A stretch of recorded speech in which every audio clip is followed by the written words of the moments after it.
Yo, what's good, YouTube? What's good? It's Stormybman, and I am back. Welcome to another edition of the Friday Night Chop Session with Stormybman, episode number 58 for this Friday, April 17th, 2020. And we're calling this one, What Are You Missing from Boxing? You know, while boxing is on this little hiatus, let us know what you miss about the sport, what you're missing from the sport, what your yearning, your craving, your desire is for when boxing returns. We're going to try to get the chat involved with this one as we talk on this subject today, this evening. And I hope that everybody is doing good. I hope that you guys are out there being safe, taking care of your business, taking care of your families. Okay? So I just want to say good evening, and I'm also going to welcome in my brother that's in here with me too. That's Boxing Conversations with Reggie Owens. How you doing, brother? What's going on with you? Man, doing good, OG. Just chilling. Man, ready to get it. Boxing. Yes, sir. That's what it's all about, man. That's what it's all about. You know, we are here. Oh, we got our brother Drew in here, too. Drew Titan. Yeah, I'm sorry. I was going to say we got the brother Drew Titan in here with us as well. Salute to you, Drew. How you doing this evening, brother? Salute to everybody in the LDBC, everybody on the planet Earth, man. Thank you, Stormy, for having me on. Salute, Reggie. What's going on, man? You know, it's tough out here, man. Y'all already know what's going on. Yeah, y'all already know what's going on. But you know, let's just keep it boxing, man. You know, the days just keep getting crazier and crazier, man. But you know, let's just have a good time tonight. Let's just keep it boxing. That's right, my brother. That's right. We have to keep it moving. We have to keep it on point, but never forget from what point we're dealing with matters. And as long as we got one eye on everything, we can see what's happening, man. And I just, you know, it's funny. I was messaging Reggie just before we got started, and for once, and it's just for this evening, really, I didn't have a lot to offer as far as my ideas, but I'm opening this up for conversation. I'm opening it up for participation because I put a lot of energy into several different things when I'm doing shows. And when I came with this particular idea for tonight's show, I came with the idea of keeping it open, hoping that we could get the chat more involved. And I would like to see if we can do that because, again, we're not the only ones just participating in the show that are missing the sport. There's people out there who are following us, and they're missing what's happening in the sport as well. And we like to hear. We like to get that feedback. We want to be interacting. And Stormybman is always trying to keep people engaged. Sometimes it goes well, sometimes not so well. But at the same time, the purpose is there. I'm not on here just to try to present myself. I'm on here to try to present an out for people. I know when I came to the YouTube pages of boxing, it was an out for me. You know, it was like, hey, this is the sport I love. They're talking about it. Let me see what this person is talking about, you know, and getting in there, whether it's topics that you agree on, the points that are being made, the fact that somebody is talking the sport, you know, because sometimes you would have to find like-minded people or like-interested people to have a conversation about the sport of boxing. It's not like football or basketball or baseball because it takes a special fan that can really talk boxing, not just some guy who watched the fight and say, oh, he whooped his ass. You know, no. Talk the sport, you know, under the surface. And I think that's a number of the reasons that people come to support the channels out here. So as I bring that issue up, I want to come to Drew Titan on that. What do you have to say and think about that, Drew? Well, I think it's very important that, well, I agree with you 110%. I've been around YouTube for years, actually. You know, I didn't have a channel for a long time. I was just listening, you know, and, you know, I'm talking about, I've been on YouTube. This might be before a lot of people may realize the brother Blood, he used to do videos and, you know, he used to show his face. And he was one of the first channels, because I used to just put boxing in the search engine and a few channels will pop up. A lot of those channels don't exist anymore. But Blood, I found Blood on there and I used to listen to him and I said, okay, you know, this guy knows what he's talking about. And I would just look for his videos. And then there's another brother by the name of Corsino. He's still around. And I said, wow, this guy knows what he's talking about. And he was connected. He was well connected. He was interviewing guys in the industry. So that was the early stages. For me, it was also a getaway from the everyday life, you know, because out of all of my friends, there's only like 2 of us that really follow the sport with a critical eye, like we do in the LDBC. I can't talk boxing with all of my friends, like how I can talk to like you, Stormy, or you, Reggie, or Blood, you know, calling someone on the phone and talk to people in depth about the sport of boxing. So when I would go to YouTube, it was kind of refreshing. Not kind of, it was very refreshing to hear people. And let me be very clear. A lot of times with certain channels, I didn't agree with what they had to say, but the fact that they weren't just shooting from the hip, you know, certain channels, the fact they weren't just shooting from the hip and being what people is really cool to say fanboys or whatever, you know, it was refreshing to hear, you know, and unfortunately, you know, we all know the history. Things got crazier and crazier, and you know, anybody with, you know, the good part of YouTube is that your voice could be heard worldwide when you have something to say, but that's also a curse because anybody can make a channel and say any old thing and be heard worldwide. The problem became you have to sift through the garbage to find something. And what I appreciate about what we do here is I get to associate with people of like mind. And again, we don't always have to agree. We can also agree to disagree. But it's just like sitting down at the cookout, you know, eating a plate of food and talking about sports with family members. And, you know, we can agree or we can agree to disagree, but it's all in good fun. It's all in good fun. It doesn't have to get nasty, you know. You know, it doesn't have to get that way, you know. So it's refreshing for me. And I think it's important that, you know, Stormy, you do shows like this and we get the chat involved. And, you know, so people could see this side. You know, the LDBC has multiple platforms, multiple styles, and it can confuse people, you know, for the first time. You know, I don't mean to go off on, I don't mean to ramble, but this is worth being said. Someone at my job months ago, you know, he heard me talking boxing over the phone, and out of nowhere, this guy says, you know, I watch fights. And I said, okay. He says, listen, I heard you say something about the LDBC. I said, yeah. He said, what is that? And I didn't have time to break it down to him. And I just said, look, you know, it's a boxing community online. People don't like us for what we stand for, but, you know,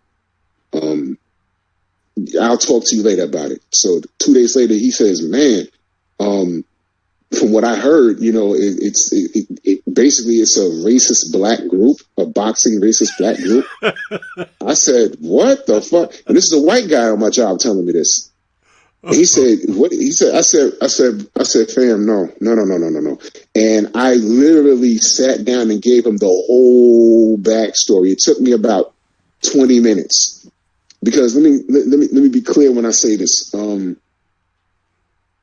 If someone asks you a question about a situation or a product or service, and they can tell you in 2 minutes, more than likely that product or service ain't shit. All right.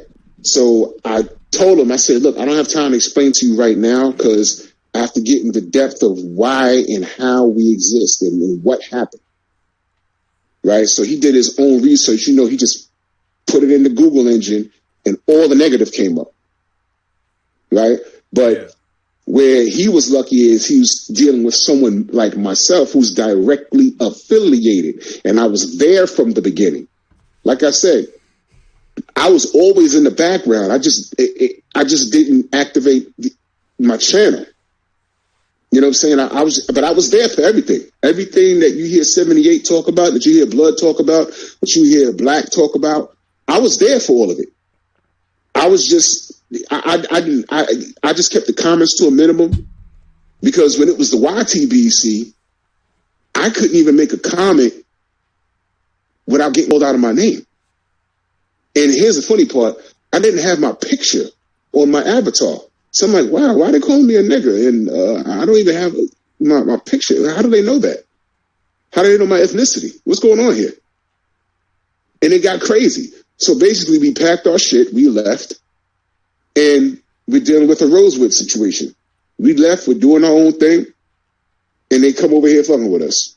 We packed our shit and left. Y'all have y'all thing, y'all ain't want us there, we left. Why y'all over here talking about us? Why y'all over here talking to us? So it took me about 20 minutes to a half hour to explain this to my coworker, and I brought him up to speed. And he said, oh, okay, I got you. I got you. He says, you know, I'm glad I was able to speak to you about that. And like I said, he's lucky that I'm directly involved with everything, and I was there because I was able to explain the history. But imagine the people that want, like the new fans that want to get involved in boxing and they want to genuinely get educated about the sport. And then they go to Google and then they come across nothing but negative about the LDBC. They're going to be like, oh, well, you know what? Let me avoid that. Let me avoid that. You know, it's an uphill battle, but it's always, it's the story of our lives, you know, and I don't want to get into that, but it's the story of our lives. But, where else? I mean, really think about this. There's people in the LDBC from all walks of life, from all different types of religion, you know, races, cultures, and creeds. And there is no way, you know, look, I gotta go here. I have a background in law enforcement. All right. Do you know how many felons are in the LDBC that are reformed and doing the right thing now? Under any other circumstances, where would I be talking to them at? You know what I mean? I have conversations, wonderful conversations with a lot of people within this community that were involved in other things, that are reformed, that are contributing positively to society, one of which is the LDBC. This is a positive thing that we're doing here. So boxing has, everyone has formed as a united front, you know, through this sport. Because under any other circumstances, we probably would be walking past each other in the street, not saying two words with each other. So this is why this is a good thing. This is why it's refreshing to surround yourself with people of like mind. You understand what I'm saying? I mean, really, really, really think about that. Really think about that. You know, so this is a wonderful thing that we're doing here. And all we're trying to do is grow, and we're breaking barriers. And you know how I know we're breaking barriers? Because you got old media people that sneak diss us in their articles, and you got fighters that know who we are, and you got wannabe fighters that magically now our name is in his mouth. You know what I mean? Old media I'm gonna reach people out. Trying to steal our ideas, steal the content, steal our ideas, steal the content. That's right. Exactly. That's right. So we know they're listening, and I don't care how big or small your platform. Listen, not everybody in the LDBC is going to make content. Even if you do, it don't matter. I mean, you could have 200 subs or 500 subs or 1,000 subs. You best believe that they're doing their core research. They want to find out why you have 200 subs. Who are these people? What are you putting on your channel? What can they nitpick from you to put on their, like, for instance, I'm going to give you a prime example. Right now, Dan Raphael is unemployed. And he's anti-new media. But now He's not employed by ESPN. I don't know whether Fox will pick him up. You know, the guy has a resume. I'll give him that. But, you know, what he might do is turn to online and build his own brand. And don't be surprised if you see him by the summertime with a YouTube channel, running around, you know, getting exercise, trying to throw the mic and fight his face, you know, off his own reputation, trying to get into gyms, not to work out, but to interview fighters all of a sudden. Yeah, I'm Dan Raphael, you know, formerly ESPN, boxing analyst extraordinaire.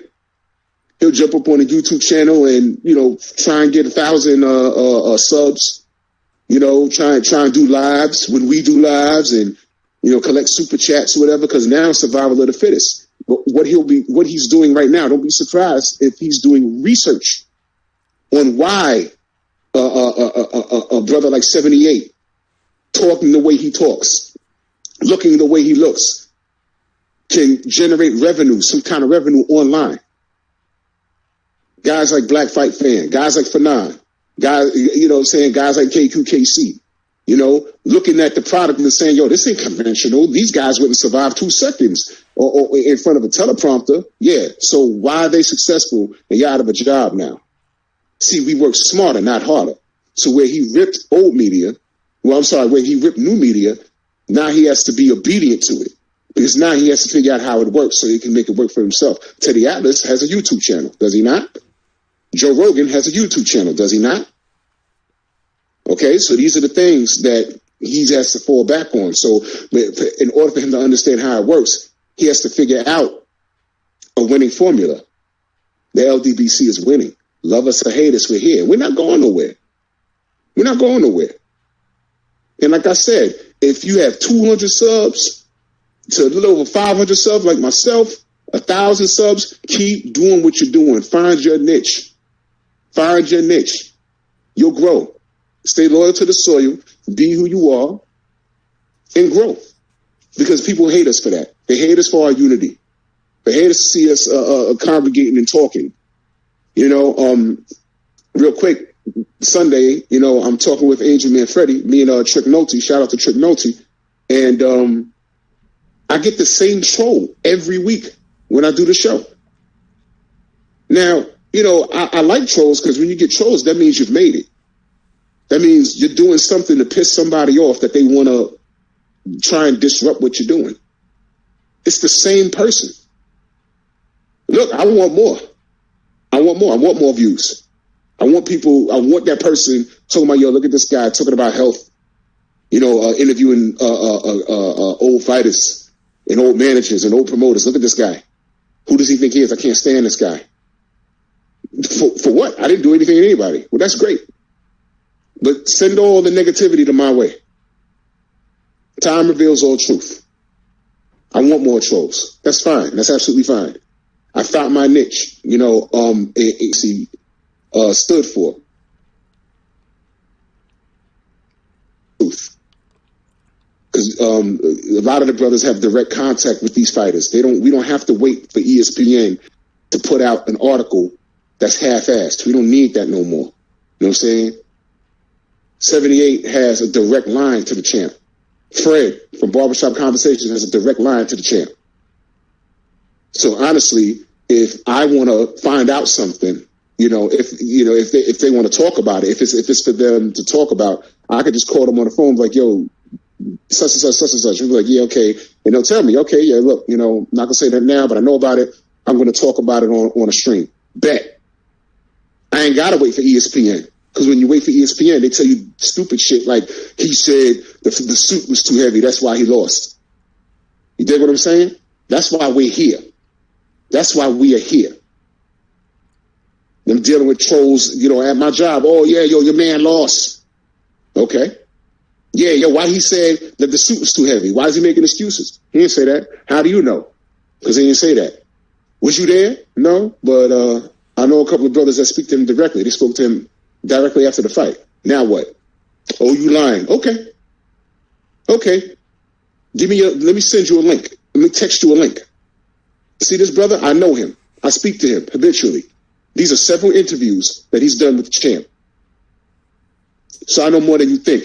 And if you keep listening to ESPN, they're going to lead you into a brick wall at warp speed, Scotty. You understand? So this is why we exist. We debunk all of that hot shit. This is why we exist, and it's only us. So, you know, we're fighting against the grain, but there's going to be casualties in there. You know, you lose soldiers in the war, but that's fine. You know, but it's important that we still fight, and, you know, that's all I'm going to say for now. Opening comments by Drew Titan. Thank you, brother. I just want to take a moment and go back and acknowledge some of the family that has come into the chat with us and rocked us from when we went live. We got Mario Mendoza out there, says salute Stormybman. Lawrence Williams has joined us. He says, what's good? Nassim the Dream is out there, says salute Stormybman. Gigi says Stormybman and chat salute. Nathaniel Powell, welcome back, says salute to Stormy and the chat. Smash the like button. Thank you very much, sir. Lawrence Williams says, I miss watching the whole boxing cards on every platform. Fighters and divisions that the average fan don't watch. That's what keeps my boxing knowledge on point. Absolutely, Lawrence Williams, definitely an advocate for that. Broderick Hunter says, salute Stormybman in chat. Ronald Finkley says, shared already. Salute. Gigi says, at Drew Titan and Boxing Conversations with Reggie Owens, salute. Renee Box Young says, Big Stormy, prime time salute, OG, salute to you. Renee Box Young says, salute to the chat and squad. Ronald Finkley says, I am missing people's honest opinion on who's at fault and who's not making certain fights. Hashtag Pamper Bob when he speaks. Ronald Finkley also says that Drew Titan, most definitely the actual inside sources. C-Knows is biased though. Broderick Hunter says it's unfortunate nobody can back up their claims of dominance. Plenty of talk going on, no action. Well, there won't be any action for a minute, and we hope that when action resumes that people remember, and as Earl says, keep that same energy. G Funky 84 is in there with us. He says 10 years ago YouTube was a lot of fun. Boxing Conversations with Reggie Owens is doing double duty, saluting people out there. And let's see what else we got. We have a few more people. G Funky says, I remember the split from the YTBC. Renee Boxyon says, yo, I am Mexican living in Mexico, and the LDBC has shown me nothing but love, though. And Sir Ken has joined us. He says, Stormybman, salute. Salute to the wrenches, and salute to the chat. Smash the like button. Thank you, bro. Nitty G is out there. He says, salute family. Hashtag LDBC. Get this smoke. Says, peace, everyone. Broderick Hunter has a retracted message. Ronald Finkley says, yes, indeed, Drew Titan, on your comments opening up. And Ronald Finkley says, Dan on a YouTube show blocks the whole screen, Drew Titan. Derek McGee has joined us. He says, salute family. Scrapbook Boxing is out there. He says, what's good, Stormybman? Can you let my brother Drew Titan know that I made the call? Thanks in advance. So he took care of that call where you dropped that message for him, Drew. Yes, sir. Yes, sir. Yes, sir. And that's what's up. Yes, Scrapbook is saluting the chat. And he's also saluting Renee Box Young. So I'm caught up on that. Appreciate the comments and smashing of the like button, brothers and sisters that's out there. I want to come to my brother Reggie Owens to see what he has to say on his opening comments. Did you want to comment on what Drew was opening up with, Reggie, or did you want to jump right into the subject, or whatever you want to offer, man? This is a free-flowing Friday, so come on in. No, I want to go right into the subject. Okay, so let's go right on into the subject. Lawrence Williams had made a wonderful comment early where he said what he missed from the sport, watching the whole entire boxing cards on every platform, fighters in divisions that the average fan don't watch. What do you think about that? I mean, what do you have to offer? Man, I like that, man. I agree with Lawrence as well, man. And I gotta get back to it because I used to sit there and watch telemo's and stuff, but I've had less places to watch the sport because I took off the cable. Matter of fact, I'm paying for a cable I don't even watch, so it just shows how big of a non-factor television has become for me. And matter of fact, thinking about I need to cancel this damn cable I'm paying for. But yeah, I definitely missed the sport of boxing. But then again, I'm not missing too much of it because I'm enjoying the hell out of watching these old fights that I may have seen before, but at a younger age. I'm enjoying that. Just enjoying the sport because the one thing I pick up on when it deals with the sport of boxing is going through the history of the sport. I like listening to the interviews. There's nothing I enjoy more. I'm a nerd for history. Now, I'm a nerd for a lot of things, but when it comes to the history and the detail of this sport, looking back at the past, man, that's a true joy that comes with me. So I do miss the sport, but with the understanding and the things that can upset you, knowing what goes on behind the scenes with things, where we have so much information and the avoidance of great fights. Hell, I just go back in time and watch some great fights. And it's almost like boxing hasn't even stopped for me. And that's just history of the sport. Of the content that I put out, I'm like, I feed off of that. I need it. So I like when people are dropping and delivering great quality content. That's the key. Keep dropping quality shit. Yeah, I wish the sport will, but no, when the sport comes back, I want the sport to come back in a Don King type fashion. I want these promoters to really deliver with what this dude has delivered in the past. And going through a lot of these fights, I didn't know Don King had his hands in so much of the greatness within the sport. That's what the game needs to come down to. And it comes down to where fighters have to do that thing. Fighters have to start going to potential opponents' fights, sitting ringside, calling them out. They have to entertain us, not just sitting on Instagram and Twitter leaving comments while the game is shut down. They need to be at these damn fights. They need to be at weigh-ins, raising a fuss, creating excitement. They ain't got to be ignorant about it, but just generating something that really attracts fans and create great fanfare because it benefits them in the end as well. As much as they want to be business people, they have to understand what goes into the sport of entertainment. So, but that's all I got on that one, man. Yeah, thank you for that, man. And that's a great point. And I would like to come in behind on that, but I also want to give a quick acknowledgement for my past couple of streams, the Three Wise Men of Boxing last night and the Tuesday Tussle. I had PayPal donations, and I just wanted to acknowledge them. Miss Boxing put in a donation last night to the Three Wise Men, and on Tuesday we had Toot Robinson and Derek McGee put in PayPal donations. And I always try to acknowledge the people, since I don't, my message chime is not working up there properly or whatever. I just want to acknowledge those who have been generous enough to give to the channel. Appreciate that. And much love to you. And salute to Denise Wards that's out there in the comments section. She says, I'm enjoying watching, listening to the old fights. Boxing had become stale of late. Known pockets, but not fans in entertainment. Yeah, Reggie, with your comments, one of the things that, and I talked about this over a half a year ago, that I miss from boxing that used to take place up into the I want to say to the mid to late 70s, was at a live boxing venue, an event, they used to invite current champions and top contenders into the ring, announce their presence in the audience, and have them come into the ring and take a bow before the entire audience.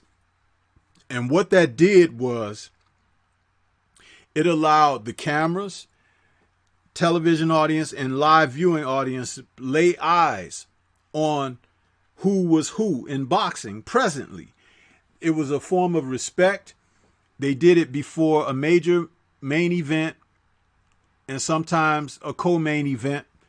And the guys would come into the ring, shake hands with who else is in the ring, take a bow, take a wave to the crowd, and be acknowledged in front of people. And that was respect. It was a respectful thing, paying homage to what was happening presently as far as the event taking place that night and who was worth paying and laying eyes on currently in the sport, whether they were other champions and top contenders in the sport, names in the sport. And they don't do that anymore. They'll call out celebrities when they have time in between fights and say, oh, Kevin Costner is here tonight or whatever. Nobody give a damn about Kevin Costner. We want to see the fighters. And when you lay your eyes on those guys, you say, okay, that's so-and-so. I never saw him. When is he fighting? You know, and then you want to see that guy. So if they could get back to that, the acknowledgement.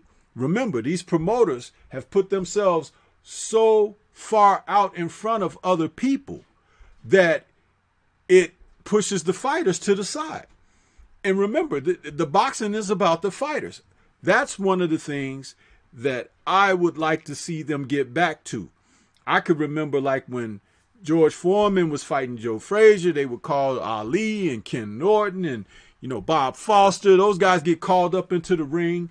And it's like, whoa, those are the current guys that have been mixing it up. Okay, that's respect there. Get back to doing those things. It helps promote the sport. It helps put eyes on the people who matter most. You know, as you stated, guys being on Instagram and stuff like that and Twitter, all of that, that's modern social media. But it's nothing like getting out there in front of the people, because those who buy the tickets, okay, and those who will come and pay to see your matches and everything, you can't leave them off the table. And fighters who understand this, get in your promoter's ear and let them know, hey, man, you know, you got to do this. You got to start earning that percentage that you get out of my purse. You got to start. If you don't do those things, it's not going to happen for you. And yes, it's wonderful to have an advisor like Al Heyman, okay? But you let Al Heyman know, hey, we need to be at so-and-so's fight, man, because down the line, if we're going to be mixing it up, people need to lay eyes on me. They need to see who I am. You understand? And my fight is coming up next, you know, or whatever. So it's like they got to get back to that. That's one of the things that's missing from boxing. But I would like to see them get back to these type of things. I'll pass it on to Drew. What do you have to say, Drew? Well, I agree with you guys 110%. We're in a very, very critical time, you know, in history as far as what we're going through as human beings. As far as, you know, sports is concerned, there's, you try and, you know, find a silver lining in the cloud, you know what I'm saying?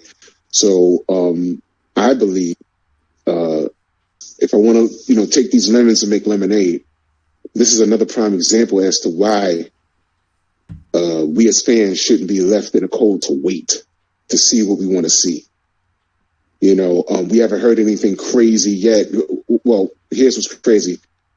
Anthony Yard lost his father and his grandmother. You know, I'll just go out on a limb and say this. It could have easily been him.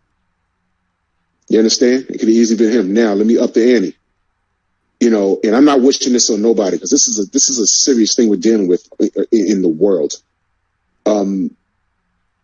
It'd be a fighter's luck that they catch the corona and die. I mean, really think about this. And this is a real statement I'm making right here. You know, what if we get up out of bed in the morning and we just turn on the news and, you know, I don't know, Lomachenko passes for coronavirus. And it's like, oh my God, that's messed up. That's sad.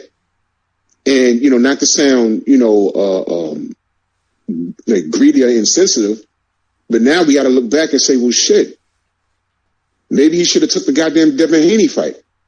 Now we'll never know. You understand what I'm saying? Things like that. This is another example as to why we as fans shouldn't be left to wait. All of this, oh my God, the mind screw of what the Floyd Mayweather era did. Now, I'm not blaming Floyd per se, because he, fighters and promoters can put an idea and they can put a conversation out there for us to talk about, but we don't have to entertain it. And what another thing that I noticed the internet has done, it's made everybody some sort of super duper expert in the business of boxing. We all know what the hell we're talking about. Now, I'll go out on a limb and I'll say this. I speak to fighters. I've spoken to some promoters. I know some things, but I don't know everything. And when I do talk to the people in the industry, there comes a point where you have to shut up and just listen. And I'll ask a question. Look, Eddie Hearn is doing this and that. AJ is saying this and that. In your professional opinion, what do you think is going on? And they may say something that I never even thought of. So again, that's an example of like YouTube being a blessing and a curse. You understand? Because everyone swears that they know. I've seen people go on tangents and start breaking it down because he, the popcorn sales and this and that and the back end money. They don't even know what the fuck back end money is. You understand? But we have to, the fighters, man, they got to strike while the iron's hot. Devin Haney, as everyone saw on 78 Sports TV's interview with him and his father Bill, Devin Haney wants all the smoke. He said it. We heard him. Give it to him. Bottom line, give it to him. Gary Russell Jr., he said he accepted it. The man's barely active, and we got so much love for Mr. Gary Russell Jr. But Devin put it out. Gary Russell said, I accept. As soon as this thing is over, they need to be at a table, ironing out, crossing the T's and dotting the I's. No exceptions, man. I don't want to hear, and see, this is what I'm saying. The clever conversation of promoters, they'll put it out. Oh, well, I'm going to let it build more. And do you remember after the J-Rock and Banana fight? All right, J-Rock gets stopped. So now they're interviewing Banana. And they went, I don't know who that was in his corner, but they was talking about immediate rematch. And I don't remember word for word what the man said. I believe it was in Spanish, but it was being translated. He said, I believe he said something about no, he'll defend the title, and then he'll come back to J-Rock and build a pay-per-view. It's that simple. And I'm like, hell no. I mean, that was a great stoppage, but no one knew who you were, and no one gives a shit about who you were. What you mean build a pay-per-view? I'm not paying $50 to see you. I don't care for you that much. And not for nothing, and this is no disrespect to J-Rock. He's a good dude, but, I mean, honestly, he's a good dude. He's a hard worker. I like his style as far as in the ring, his mentality. But who's going to pay $50 to see him on pay-per-view? Against Banana. And I would like to add something to what you just said about that. That's the difference between these promoters of today and when Don King was in his heyday and doing things. Because I will tell you this about Don. They could say what they want to say about his corruption or possible illegal activities or whatever. But when it came down to putting on boxing events, he was the best at it. A guy like Rosario, you called him Banana, but a guy like that who would have defeated a champion, say if it was Julian Jackson in a different era when Don was doing his thing, Rosario would be his ass 6 months later on another Don King card, giving that guy a rematch. Thank you. He wouldn't give this guy. These guys think like money just gets pulled out the sky. If you haven't built a brand and a following that precedes you like that, where you get to a point, you have to go to work. And that nobody is just gifting you anything. You happen to get the title from J-Rock, but nobody knows who the hell you are, as you just said, Drew. And it's like, you got to get your butt back out there. And just because you beat him that night, he might have just had a bad night. You understand? You got to prove your wares. And the way Don worked it, when he put you in that rematch 6 months later on another card, on an undercard for another major fight, you wouldn't even be the main event. You would be an undercard fight in the rematch. And if you happen to win the rematch, then he'd start putting you in against guys who deserve a title shot. Correct. And that's how you would earn your merit. See, these guys today, they feast on sub-quality opposition. They wait around until a guy is found with a record of low quality or whatever, and it's like, oh, we're going to fight this guy. You know, just as when Tyson Fury went with Otto Wallen or that other guy, Tom Schwartz, you know, they went and found these guys. They're not even rated in the top 50, bro. Okay? And and don't forget, Fury, they tried to make one of those a pay event for him, and it still ended up on what was the app, ESPN or whatever. ESPN. But yeah. The thing was, it's like, who the hell is that guy he's fighting? And you expect to draw so much money and everything. That's why when they were saying he had signed this huge lucrative contract with ESPN and Top Rank or whatever, we knew that was crap because he hadn't built anything to achieve that. Now, yes, they probably gave him money to come over there, but it wasn't what was reported and all of that. But again, they were giving away tickets at the event. They were trying to darken the arena because there wasn't nobody in there. Huh? And these guys are getting paid handsomely as opposed to the guys from a different era who really put their asses on the line and gave you fights. They weren't dancing around the ring and running around killing time and clinching and holding. Men were fighting. Okay? And they fought. Yes, it's called prize fighting, right? But they fought for a prize, but they also fought with pride. Okay? And they went out there and they put their best efforts out. And sometimes that elevated them. And guess what? The sport got elevated and people tuned in because that was what was the desire at the time. Right now, people are content. You know, if you look across the board in life in general, people are lazy asses. You know what I mean? They don't even want to put nothing on the line. They think everything's supposed to just happen for them. For an example, government start mentioning stimulus checks and everybody, even folks who still working, oh, I can't wait to get mine. You know what I'm saying? It's like, it's ridiculous. But again, back at the sport, you would have to earn your merits. You weren't just handed anything. And Don King made sure of that. He put your ass in. And you better fight. Otherwise, you're going to get run over. And I miss that about the sport. Missing that terribly. That's a real conversation, man, because, you know, now, like I said, I don't know. Well, I know what happened, but now you have casual fans talking about, oh, well, you know, that fight can't happen next. And you're like, why? And they're telling you, oh, well, you know, that fight has to boil. That has to marinate. And it's like, yo, dude, you a casual fan. And, you know, I'll just call it what it is. You know, Floyd had people talking like that. 10 years of Floyd had people talking like that. And I didn't care about that. You know, I justified Floyd's career when he fell under attack of the racism, but that's a whole nother conversation.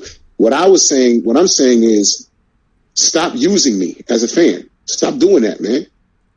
Stop doing that. You know, you know, I supported Floyd, but I did want to see him fight Paul Williams. I did want to see him fight Vernon Forrest. You know, Shane Mosley. I did want Shane Mosley to fight Floyd. Repeat what I just said, right? I did want Shane Mosley because Shane Mosley could have been had that fight. He ducked. All right. I wanted to see Oscar De La Hoya fight Floyd earlier. But the truth is, Oscar ignored him early. That wasn't Floyd's fault. But now it's to the point where, when Floyd get on TV and he starts talking about business, everyone thinks that's the cool thing to talk about, and they don't know what they're talking about. As a fan, we shouldn't be talking about what makes financial sense. We're supposed to be talking about who wins in the ring. They need to figure out what makes financial sense behind the scene. We shouldn't even be in that conversation. You see what I'm saying? Look, I see your diamonds. I see your houses. I see your cars. Fine. I want to see you scrap. I don't pay to see your lifestyle. There was a little show back in the day called Lifestyles of the Rich and Famous. I'm sure some people remember that. All right? Get on one of those shows. And if I care, I'll watch it. But I don't care about your money. Good for you. I support you because I buy the pay-per-views. I watch the fights. I give you views on television. I give you views online. That's how I contribute to your lifestyle. But in return, can I please, as a fan, get what I want? Get what I want. Look, I don't rip Canelo because I don't like him. I don't like how he's moving. All right? He was supposed to fight Charlo. Really think about this. Guys are waking up out of bed, getting phone calls talking about, guess what? You're now WBC champion, huh? You ain't fight for it, but you're the champion. How? What happened to Canelo? What happened? Oh, well, he vacated. Okay. Well, what is he doing? Well, he's a franchise champion. What? Wait a minute. And then goes up to 175. And then comes down and doing all this seesaw stuff. It's ridiculous. And damn that, the fight with Arasande Lara was very close. Some people felt like Lara won the fight. Rematch, goddammit. Rematch. Thank you. We need to see it again because it wasn't a convincing win. Okay? Now, it was enough to go another way. So do it again. The two close fights that Floyd had, he had to run back immediately. And he held his feet to the flames. Kudos and to he Floyd did. for that. And he did. Yep. But he didn't run away and go up another weight class or something like this. And see, that's the other thing. What's missing from boxing? See, that's that title here coming into play. What's missing from boxing is to be able to put integrity into what you're doing. Okay? A man is a man. But it's just like if you were in a contest and someone bested you by a hair. Okay, you would say like, it's not in me that I can just take that. I want to do it again. I want to go back. I want to run it back. This is what I mean in the sport of boxing about how rematches can help sustain the sport. Because just because somebody got the best of you one time doesn't mean you're the better man. Okay, you got away that time. Let's see it again. Because sometimes people make adjustments, okay? And the adjustments that they make can make the difference in what the outcome may be or not. So that's why you run it back. And I'm sorry that we're carrying that like that, but let's bring Reggie in. Well, I want Reggie to be a part of the process in talking this. Reggie, what do you have to say? Oh, no. I'm listening because y'all speaking on points. I don't got to work. No. But I want to hear what you would have to say, and I would like the audience to hear you as well. Because even if we are touching on something that you feel the same about, let's just hear what you have to offer. I want you to be a part of it. Oh yeah, absolutely. But don't worry about that because I'll be short. But we still the sports still. Can you hear me? Yeah, you faded out a quick second. Okay. Yeah. We still touching on the point. It really what we've been hitting on is the thing that I missed from the sport. Because that's the key to everything. That's the one point that's always being heard is about the best not fighting the best. And it's all in due in part to what promoters aren't doing, what casual fans are supporting, hardcore fans don't support, and it's just for us to be a bigger voice in the game, and that's what we do when we on here. We speak louder than what a million casual fans, or however large they are, we speak louder than them. Let me let my kids in real quick. One thing that Don King would do, he wasn't catering for casuals. Don was caping for the sport, and he knew what sold. If it was racism, if it was old versus old, what do they call it? The old guard versus the young gun. If it were, ethnic, battles between, like, let's say the Latin community, you're from this part of the world, they're from that part of the world, that kind of thing. Don would light the ire of the public.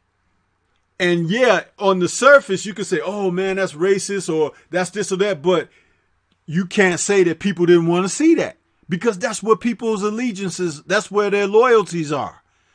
And that's what sold. Now it has become a business of brands. Well, damn it, brands can suck. Okay? You ever had a good brand of potato chips, and then you had that off brand of potato? You're like, what the hell is this? This is horrible. You understand? So brands can suck. If you got a commodity to put out there that people can respect, they will come. They will be there to support. They don't have a problem digging in their pocket for that. But you can't ask me to dig in my pocket, and you got a guy like Lomachenko or Canelo that's just avoiding the quality of opposition that's right there in the sport that people want to see. It's not so much they want to see Canelo. It's not so much they want to see Lomachenko. But if the media hype machine is telling us they're this, that, and the other, then let's see them put that on display against the top fighters that are out there and that are ranked and are in place to take that challenge on.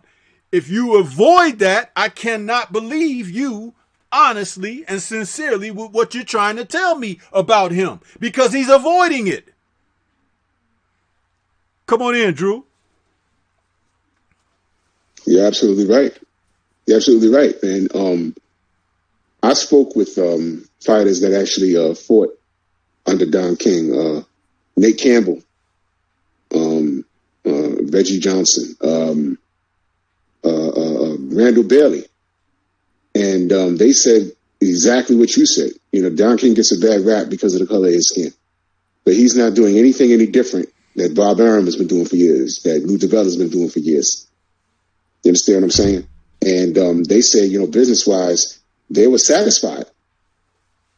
I mean, and that was, I don't want to say it's shocking to hear, because I always suspected that. But Don King gets a bad rap by way of, dare I say, old media. He gets a bad rap because of the color of his skin. But we as fans have the power. All of this waiting stuff, no. All right. If there's ever more a reason why we should get fights now, this pandemic is proving it. It's proving it, man. Do it now. Making us wait, not an option, man. I don't want to hear anything about look, no more debating.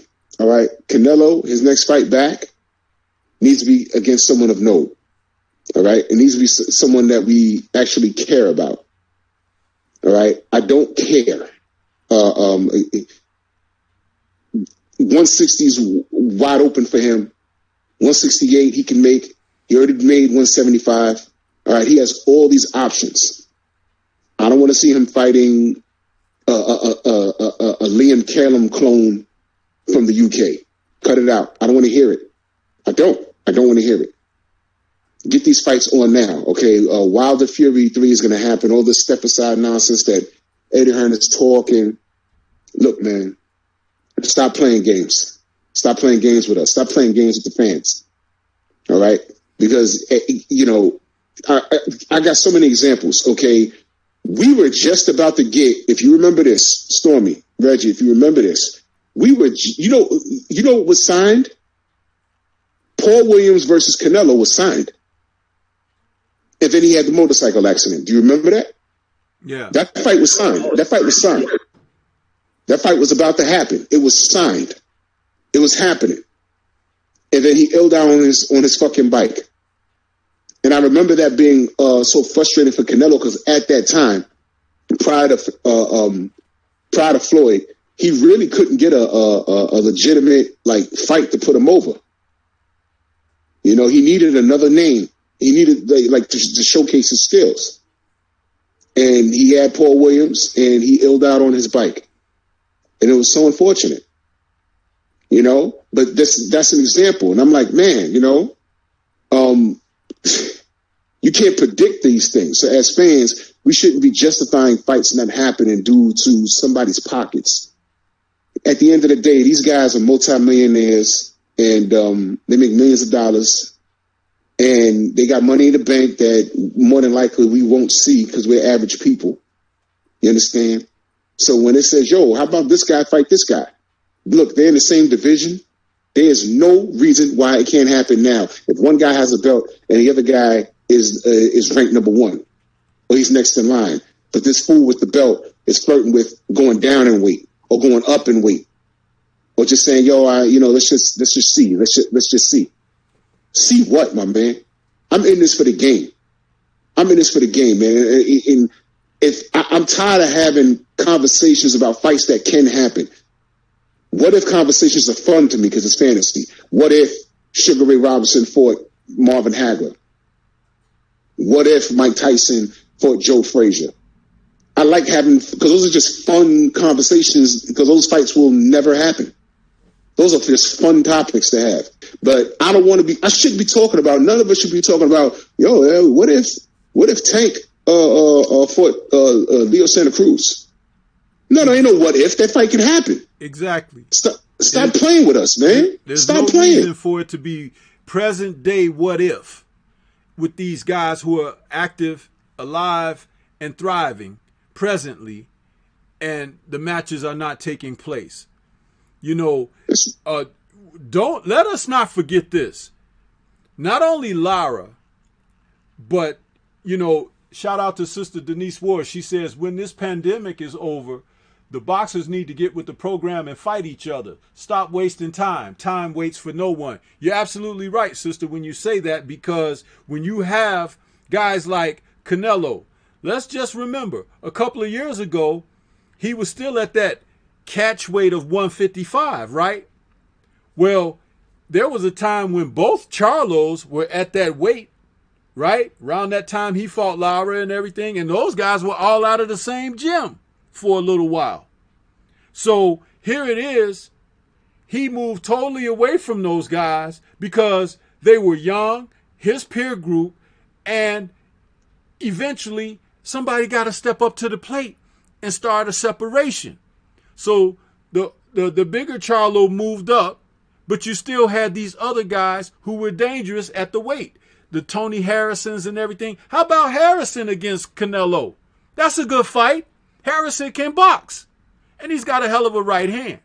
So it's like you're not talking about facing these guys who are quality opposition. You're talking about facing old faded fighters, people you can look good against, people who can't move out of the way from you because their footwork is not that good, not much better than yours, and you can catch them with timing and stuff like that. Or they're too small for you, like a Amir Khan or somebody like that, or a Kell Brook.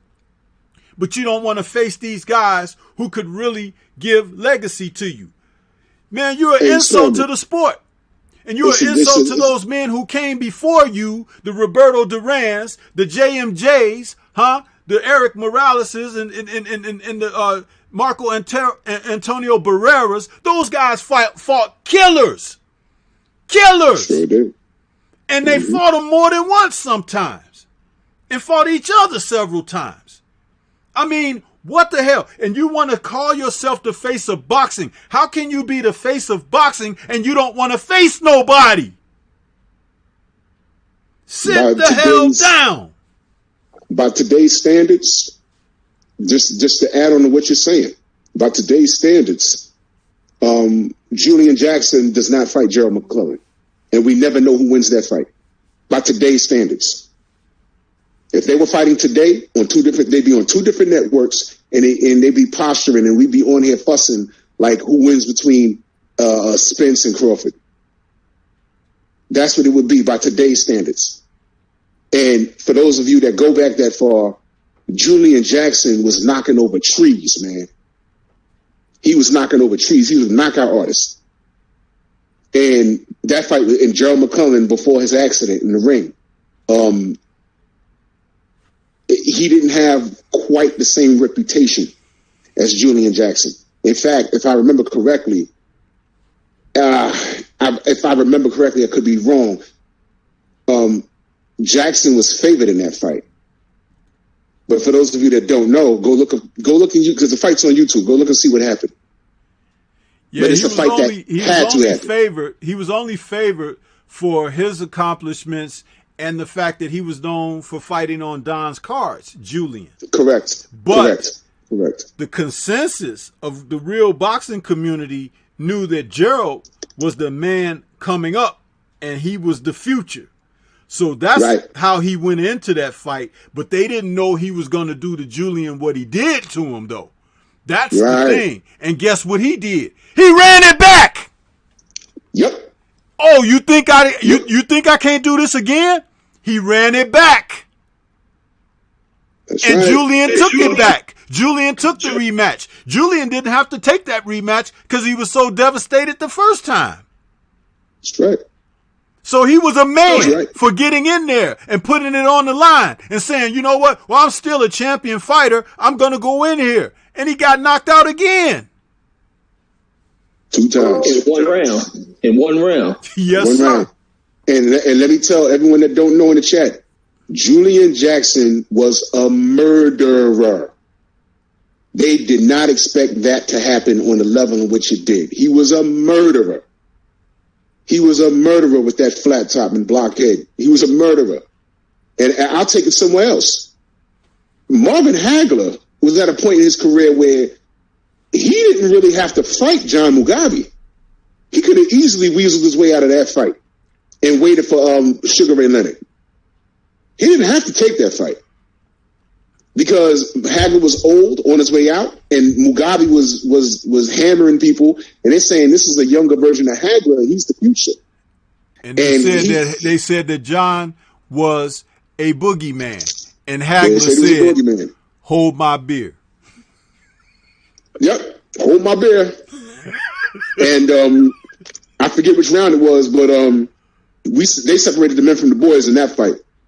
And then that was the fight where Sugar Ray said, you know what? It's time for me to take on Hagler because I think that fight took enough out of him where I could get over on this guy.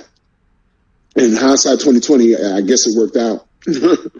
Historically, I guess it worked out. But you see what I'm saying? I like Hagler. Well, I'm saying a guy with Hagler's record with a different mentality because Hagler was a different kind of beast. Listen, man.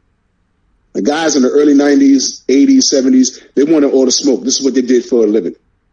If they even read an article of them being compared to somebody or somebody being compared to them, I don't like what people are saying. All right? Marvin did not have to fight John Mugabe. I'm sure he could have used some business to get around it and force the Sugar Ray fight or try to force it at least. All right, but Mugabe his name was out there, and people were saying he was getting all this high praise, and it bothered Hagler. That's how much of a competitor he was. It bothered him. They're saying that this guy's a younger version of me. Fuck that. I'm still active. I'm still here. All right, this kid has to wait until I get out the game to take over what I'm doing, and he's here now. How about this? Put him in the ring with me. He didn't have to do it. He didn't have to take it. I'm telling you, he didn't have to take that fight, but he did. He did. We saw what happened. It was a tough fight. And John Mugabe, I saw I was listening to Three Wise Men, and y'all spoke about intimidating fighters. John Mugabe was one of those guys.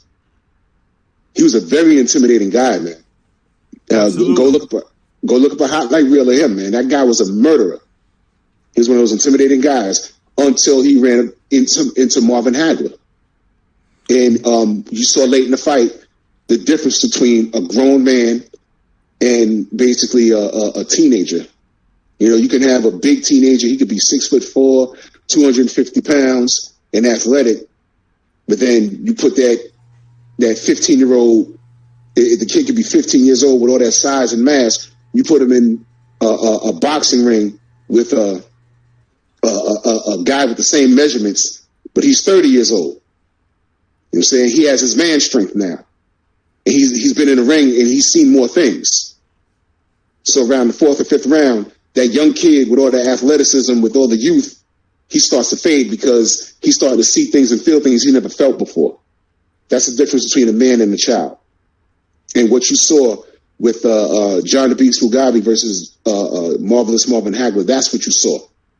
That's what you saw. As the rounds went on, you saw Mugabe start to fade because he started to see things he never saw before. He was used to cracking people and them folding.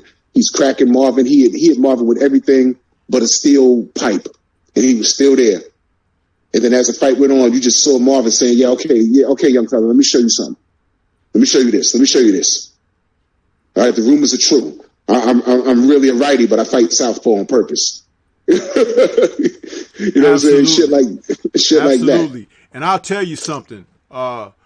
In the round where he stopped, I thought it was the 9th round, I believe, something like that. 9th or 10th round. He stopped Mugabe. I don't recall. But I will say this.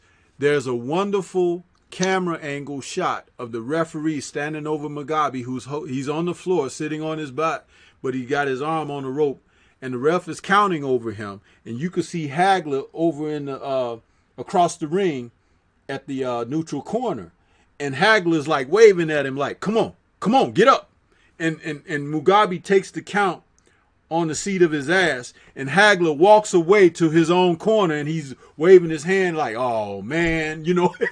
It was like Hagler was disappointed that he didn't get up, because Hagler was relishing the fact that he had a challenger that he could really prove himself against. At the age he was, 30 years old, he still wanted to prove that they say this young tiger is the next me. Okay, I'm going to show y'all he ain't. And I'm going to show you what a great divide means in boxing. And he showed it. And when Hagler waved his hand at Mugabe, like, that's it, you know, it spoke volumes about what he had faced in the sport of boxing. And he said, you guys are always trying to find a way to rail against me. Because remember, Hagler wasn't respected in his day. He wasn't. He was going about his work. People respect the fact like, oh, he's a killer or whatever. But as we reflect upon him now, he wasn't getting that love and adornment then. Just like Larry Holmes didn't get his flowers while he was fighting. You know what I mean? But these guys were warriors, and they put a tremendous separation between themselves when they put their titles on the line. You had to be willing to go in there to leave it all, okay, against them. And you still might not win because you give your all. John the Beast Mugabe was an example of that. Found his tank was used up. He was never the same after that. Hagler faded a little bit after that because he was getting older, but he still had enough. You understand? But guys like that, he beat it all out of Mugabe. Beat it all out of him. He was never the same. And Larry Holmes did the same thing to a lot of guys. Once they got in there with the champ, and he did what he did to him and took him to school in whichever manner that he chose on that night, because Holmes could win fights in a number of ways. And that's another thing that is something that separates, that is missing from boxing today, to win in a variety of manners. I like what Deontay Wilder does. I truly do. It's exciting for the sport. Totally separating men from their senses. But damn it, when you come back, you got to show me you can box. You got to show me you can win rounds. Okay? You got to put rounds in the bank just in case we go to a decision. Because you ain't going to knock everybody out. Okay? But you got to prove to me that you can win rounds, brother. You got to win rounds. And you got to go out there decisively winning rounds. Not edging them out. You got to put them in the bank. You got to make guys feel like, you know what? I ain't taking much more of a whooping from him. I'm going to stay on my stool. I ain't coming out for the next round. Get some TKOs like that, huh? Where you make somebody say, shit, it's too hot in this kitchen, huh? Because, again, that's adding to the toolbox, the repertoire, that you turn back challenges with skill, okay? Because you can't always outwill or out physical people. Sometimes there's just people who can hang tough with you, bruh. And sometimes there are people who are smarter. And you got to find a way how to get around that corner. That's how you complete the process. That's how you fill that toolbox. And for anybody that's out there, this is real schmill that I'm spilling right now. Because you can like what you like, but it ain't always going to go the way you like. Huh? You got to bring a little bit more. Although that's absolutely true. And I agree with that. And although we don't like the circumstances in which Brother Wilder lost, there's a saying that my mother used to tell me, she still tells me to this day. She, it's okay to fail as long as you fail forward. All right. In other words, you just got to learn from your mistakes. And this loss might be one of the best things that's happened to him, based off of how he rebounds. Now I have a couple of people telling me that, that beating was so bad, he'll never be the same again. But never being the same again, I don't think the beating that he took, being that he felt lethargic going into the ring, and that's something we'll discuss tomorrow. But I don't think he's gone mentally. I think that's worse when you're gone mentally. When you physically, the body can heal based off age and how you take care of yourself and things of that nature. The body can heal, but it's a little more difficult when the mind is gone. That's a problem. When you got to fix someone's brain, that's a problem. Like when I'm not talking about like brain damage. I'm talking about confidence. When your confidence is shot, Deontay doesn't strike me as the person that'll allow his confidence to be shot. Because in his heart of hearts, especially with this situation, he knew that wasn't him. Hell, Tyson Fury just said that wasn't him. He said it. It's in writing. It's in writing, okay? And a different form of Wilder. I need to see more tricks of the trade.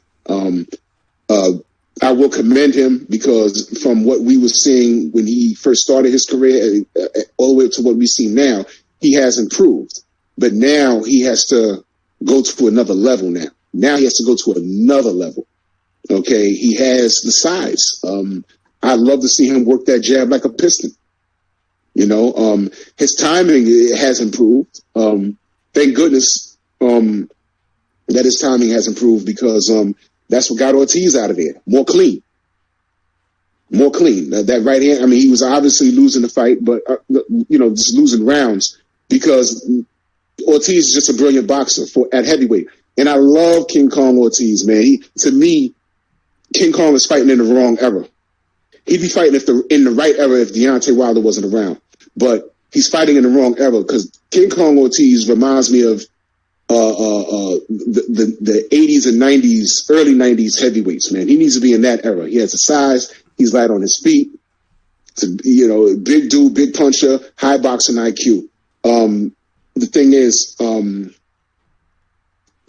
Wilder just found him with that right hand, and that was timing and patience. There was, based off of the eye test, with Wilder's current style, he couldn't outbox Ortiz. He didn't have the tools to do so, but there's still room for improvement. Now, I don't know what George is going to do. I think George is going to help him with the physical aspect of it. But with Deontay Wilder's length, man, I need to see a piston jab. I need to see some more lateral movement. I need to see better ring generalship, because these are things that certain judges look at. Simple things like walking forward, parrying punches, dictating the pace. You understand? Some defense. You understand? Those are just some criteria you are supposed to use when you're judging a round. All right. And I'm saying simple things like walking forward. You know, if you got a guy on the back foot the whole time and there's minimum action, me as a judge, I'm looking at it, well, you know, okay, they barely threw punches, but who was backing up the whole round? And who was cutting off the ring trying to land a punch? Okay, this guy. You understand? Deontay Wilder can easily do things like that. And we just need to see it. I would like to see him, bring Buddy McGurk into that camp, man. I really would like, and we don't know how long this pandemic is going to be, but in the perfect world, in my mind, if you brought in a Buddy McGurk, I mean, like I said, I don't know what him and George are going to do, but if you brought in Buddy McGurk, and Buddy McGurk, you know, shows him some simple things, because there are some simple things that I've seen that Wilder with his size can utilize, and it can definitely, if he could provide problems for Fury in his current state, going back to the first fight, you get a hold of Buddy McGurk, man, and he could just hone in some skills, man. He could he can add on to his already pre-existing skill set, because believe it or not, I don't care what anyone says, he does have a skill set. But if you can add certain things to that, man, if you can add certain things to that, you know, a little more patience, you know, even when you have someone hurt, you know, I don't like when he gets someone hurt, he resorts back to his street fighting ways and he starts throwing that wild punch. You know, that's why they call him windmill sometimes. He still does that sometimes. You know, he needs to relax with that. Just close the distance. Everything should be coming off of a jab. When you're 6'7", everything should be coming out off of that jab. All right? That's how you got Ortiz out of there. You know, he blinded Ortiz with the jab, and he didn't even see that right hand coming, knocked the sweat off at the top of his head. I mean, come on now. I mean, you know, I need to see a variety from the brother Wilder. Man, he has all the tools in the world. I just need to see a little bit more. I need to see something different. When he comes back, we need to see a different look. We need to see something like that makes you say, oh, shit. Just a quick example of that. Everyone loves the first Gaddy Ward fight. Everyone loves that fight because it was high action. They were rock'em sock'em. They fought each other in the pocket, body shots. You know, it was great. The second and third fight were totally different. Why? Gaddy learned to what? Box. Lateral movement. Worked off the jab. Whenever Mickey Ward closed the distance, tried to work the body, he clinched. And by the way, incidentally, who did he run and get to change his style in mid-career? Buddy McGurk. Yep. Now, if Buddy McGurk can change a guy like a tall Gaddy who's been fighting that way, the blood and guts warrior, been fighting in that fashion his whole career, and in mid-career, change everything. That goes to show you that's the signs of a great trainer and a great fighter for being able to listen and adjust. All right? A great fighter can adjust. All right? And I want that for the brother Deontay. I would love to see Buddy McGurk. You know, when you see Buddy McGurk in someone's corner, there's cause for panic. Because that guy knows what he's doing, man. That guy knows what he's doing. And, man, I always, you know, I used to play this game in my mind, like, what if? You know, and I would say things like, what if Tommy Hearns had Paul Williams' chin? And what if Paul Williams had Tommy Hearns' skill set? You dig what I'm saying? It's like, wow, that'd be crazy. Because Paul Williams was another guy that, you know, I mean, he was strong, he was tall, but he wasn't the crispiest boxer. But I said his measurements, he's lanky, he's strong, sort of reminds you of Tommy Hearns. Now, what if he had Tommy Hearns' skill set? And plus, Paul Williams had a chin. Don't think because Martinez knocked him out cold that time. No, Paul Williams had a chin, man. Paul Williams he just got caught really good that night. Paul Williams had a chin. Now, Tommy Hearns, great skill set, great power, very intimidating guy. But if you clipped him really good, he's on Wobble Street all day long. if you caught him. You understand? So I'm looking at Wilder and I'm like, shit. You know, what if he had the ring generalship and the skill set of a Lennox Lewis? You know, I mean, really think about it. Really think about it. You know, and I think a guy like Buddy McGurk would be awesome for the brother Deontay.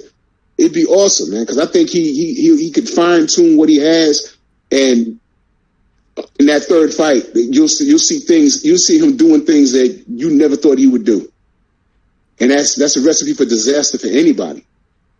They were like, "Oh shit, I didn't see that coming." When did he start doing that? It's like in the Matrix, you know, as good as Neo was, he's fighting these new agents, and he says, "Oh, upgrades," meaning they were doing something different. You dig what I'm saying? That's a little movie reference, but I mean, come on. I mean, we need to see a little bit more. And I know he's smarter than that, and I know he hears what he's saying, and I think he knows what he has to do. It's just the fact that he has to do it. You know, but I would love to see Buddy McGurk in that camp. Yes, sir. Yes, sir. Go ahead, Reggie. Yeah, I wanted to touch in on that Wilder trilogy as well, man. But I think most definite, man, bringing someone in. I don't think he really needs to change too much with the team. It's just going back to the basics with Wilder, and that's just utilizing what would be his greatest asset, and that's the use of the jab. Because who was that Severn fight? The way he delivered those jabs, that's where he needs to go back to, is the delivery of those jabs, tuning up the legs, getting the cardio. It's time to start implementing in roll work, because I know it's been stated about him, doing wind spreads as far as training. I know, roll work is a thing a lot of fighters try to do away from, but going into this thing with this guy who's 270 pounds plus, he probably can go up higher in weight like that. The cardio thing is going to become a big factor, especially with the guy laying weight. So I think cardio conditioning is going to be a major component going into this training camp. He has to get out there on that road, put in those miles, building those lungs up to be able to carry him through. And just the use of that jab, he's a greater athlete than Tyson Fury. And I stated before that I think Wilder's a better boxer than Tyson Fury. There's nothing special. There's no special effects to Tyson Fury except, for the, big physical advantages he's had over probably any heavyweight that's out there. But other than that, there's nothing else that comes behind it. There's no power that's coming from Tyson Fury. He has to pull in all these different tricks in the game in order to pull stuff off. But his end of the road is very near. And Wilder's use of the jab will keep everything at bay. And also going into this fight, he can't back up. But I discount this second fight, being that I don't think this guy was 100%, because as soon as the bell rung, he was backing up, but still sticking that jab. That jab in those first two rounds still kept Tyson Fury at bay. Tyson Fury didn't want to walk into it. Tyson Fury knows the danger behind it. Wilder working the jab, not looking for that knockout. F the right hand. Stick to the jab. Stick to just straight line key boxing on this dude, keeping this guy at bay, targeting that big ass body, wearing him down. You being in better cardio conditioning than this guy, taking him deep, drowning his ass, then deliver the right hand. But I think even going to the scorecards, Wilder relaxing, but being active as far as the volume in which he's going to use in each of these rounds. But he ain't even got to throw no damn hooks in that fight. Just throw straight jabs, keep Tyson Fury at bay, start to bust him up, tag him down to that body, clinch him up on the inside, let that ref hurry up and get in there, break it. Buy yourself some time, kill off that clock. Do all the tactics that Tyson Fury has been effective at using on other people. And that's wrapping up, holding to buy himself some time to relax. Along with what he's doing when he's relaxing on people is he's putting on that weight, draining them. But great cardio, man, carries any athlete to the goddamn moon. That cardio conditioning is there's nothing that beats it. Nothing that beats putting in road work. And I think that's what separates many athletes, is where they can go, man, keeping that heart rate pumping, keeping the engine burning. And it's going to be key for Wilder going in here. But like I stated, I think Wilder's the better physical athlete going in here. He's a better the better boxer going in here. But it's all based on what you put into a training camp. Doesn't have to go in there and knocking out opponents. They needed to bring him in sparring camps to where he's not going in here trying to see how many sparring partners he can put out of camp. Go in here, get some real great work, bring some great quality boxing heavyweights up in there, some great quality those cruiserweights up in there to just push him. And this trilogy is going to be easy work. And I would love to see Wilder just box this dude to a goddamn 12-round unanimous decision. Like I say, with me, knockouts ain't everything in the sports. They just the icing on the cake. I love them. But Wilder's going to be on the top of this thing, man. There's no doubt about it. I feel it. I can feel what's going to happen going into this trilogy. It's going to happen. A loss doesn't mean shit. Doesn't mean 2 bits of anything. Nothing to hang your hat on. You see Tyson Fury can't even celebrate his win because he knew he wasn't in there with a guy who was 100%. ESPN can't celebrate Tyson Fury. They can throw out that, yeah, he won a fight. Yeah, he won a fight, but what's special about it? Even the trolls can't really celebrate that shit. Even the trolls coming over here saying Wilder won, are they celebrating what Tyson Fury did? No. They ain't got no pride in what Tyson Fury did. So it's nothing to celebrate.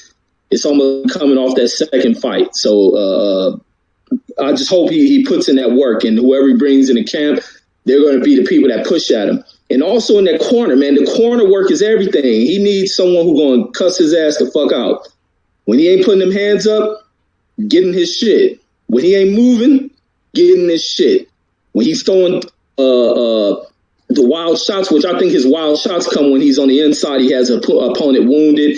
He's throwing in these hooks, going in there, not worried about anything, just going in there to embarrass an opponent is when he does that. But at some point, because you can leave yourself open, he needs a cornerman that's going to get in his shit. And I think that's the most effective thing outside of what he does. Training camp is getting a cornerman who's not going to be on this nice soft shit, but is going to be on general war type shit and getting in his ass, waking him up, inspiring him.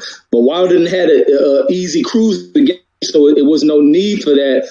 But now he needs someone who's going to get in his ass, someone that's not soft-spoken. But keeping those around him, man, it's going to be easy work, man. It's going to be easy breezy. I can't fucking wait. I'm glad the sport went on this hiatus because the shit Bob Arum thought they can pull in this game has backfired on they slick ass. Now this guy's got a whole year to go back into this fight, relax a little bit, allow, if he needed some healing, take time to get the mind right, because that's the most crucial part, not only the healing of the body, but the relaxing of the mind, because, you know, competitive athletes, they take losses hard. So it's time to clear it out, get a feel of the environment, fuck listening to what negative people got to say, because there's always two sides of a coin. And you got one side that feels a certain way, but on the opposite side of it, you can always shut negative shit off because there's always people that love you. Start paying attention to that, let that drive you, which has always driven you. And you're going to go in here and you're going to smack the shit out this dude. You're going to smack him. But that's all I got on that one. I can't wait for this goddamn trilogy. And Wilder gets to study this shit, study who his opponent is, build up this anger and you know, semi-hatred, because you got to hate an opponent. The love begins after the end of the war, but I can't wait for it.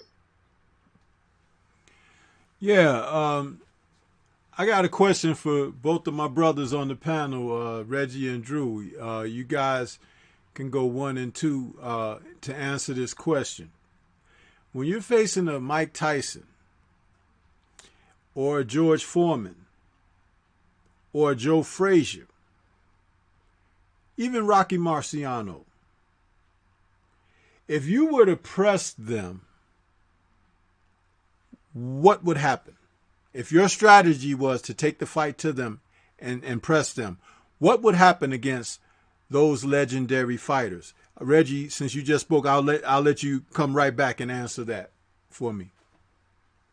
From the fighters I've seen that put pressure on Tyson and brought a fight to him, they began to frustrate him. I haven't seen Marciano or anyone, but a fighter brings it to those who are used to bullying folks. They don't know how to handle that. Something begins to break in them. Something begins to frustrate them because it's unfamiliar territory for a lot of those guys. And I don't know. I just seen it, man. I've seen Tyson go through. He goes through it with Evander Holyfield is a classic example. Same thing with Buster Douglas is a classic example. Who else? Even the dude I was watching that Briggs fight. Briggs could have had much greater success against Tyson if he would have brought it to him, stopped being, played around, dropping it. But he did things that frustrated Tyson as well. But he didn't press forward. Mitch Green was another dude who didn't show fear of Tyson. He brought it to Tyson, and you see frustration start to set in. The same thing with who was the cat he fought twice, Razor Ruddock. So I think the thing of not being afraid of those who, carry on this kind of aura of invincibility, bringing shit right at their ass, and it begins to change the dynamics. But you can't play with them because they are who they really are built, who they've built themselves up to be. They are dudes who can crush you, but there's always a way. There's always a strategy of defeating any person out here because we're all humans. There's all strategy of it, but bringing that pressure to them because they can put it out. It's all about can they take what they put out if it's coming from the opposite side. And some cases they haven't been able to take it. It's been shown in the classic history of things. But yeah, that's what I got as far as pressuring those types. And we see Muhammad Ali do it to Foreman as well. And not even having to take some pressure, but to being able to withstand and understand how to take on the delivery or the pressure put on by George Foreman, just withstanding this shit and allowing this guy to break himself, and then you get in his ass. And that's exactly what Muhammad Ali did to Foreman. Well, see, I think you're kind of misinterpreting what I was asking, and I hope that I said Foreman too, because I did mean to include Foreman in that because we're talking about the devastating punches in heavyweight history. But I was asking the specific question, what happens when a fighter takes the fight to those fighters trying to pressure them? What do you think happens? That's what I was trying to get through clearly. And I did understand your response, Reggie. Drew, what's your response? Pressure burst pipes. When you pressure a guy like a Mike Tyson, I can't really speak on Marciano because my education on him is limited as far as his fights go. I've seen some clips and things of that nature. But guys like George Foreman, things like that, when you pressure them and you do it successfully, you do it smart, they begin to change and you find out whether they have a second gear or not. You find out really quick if they have a plan B or not. You find out really, really fast. And I'll even put this out there. Early Ricky Hatton, pressure fighter, move forward, killer at body work. But when you hit him back, he began to fold. And I'll point something out. Floyd wasn't the first person to expose Ricky Hatton. It was actually Luis Collazo in the 10-round fight. And I still say that if it was, I don't even know why it was a 10-round fight. If the fight was a 12-round fight, Collazo beats him. Because Ricky came in there and the first round he knocks Collazo down, but it was really a trip, but they called it a knockdown. All the Brits were in the stand screaming. And after the fifth round, Collazo began to turn it around, bang him to the body. And all of a sudden the bully looked a little confused and he only knew one direction, and that was forward. Luckily for him, he, according to the judges, he was able to do enough work early in the fight to get a decision. I disagreed, but whatever. Hey, but to answer the question, when you apply pressure to those pressure fighters, based off of what I've seen, if you're applying that pressure smart and you're using what tools you have, the bullies get bullied. They don't really react well. But you mentioned George Foreman. In his defense, Ali didn't pressure George. He just wore George out. He let George punch himself out. And that was the infamous rope-a-dope, something that we've never seen before up until Ali doing it. Or we've seen it and it never had a name, things of that nature. But George was different because he only knew one direction, and that was forward. And I want everyone to go and look up Ron Lyle versus George Foreman, because Ron Lyle was out of prison. And he didn't give a hell about no George Foreman. He didn't care about no punching power. He said, look, I'm gonna come at this guy. I'm every bit as tough as he is, and watch me. And he did that. And George was still George when he fought Ron. And he went forward, applied that pressure, and he was successful in a lot of spots. I don't remember how many knockdowns was in that fight. George went down, Ron went down. George went down, Ron went down. But what happened was George was true to who he was, and he simply outlasted Ron. And Ron, the last time he got knocked down, he didn't get up due to fatigue. That was fatigue.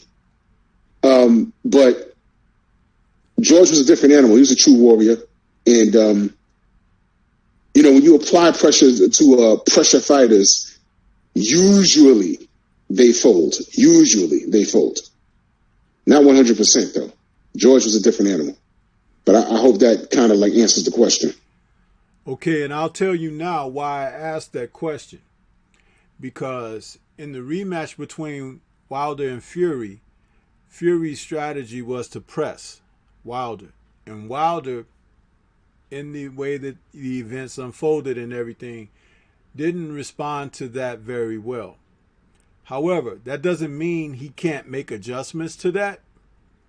And it will only be by the rematch that we see what adjustments he makes, but we'll also get a revelation in the rematch, the third fight, of what it says about his personality, his character in the ring.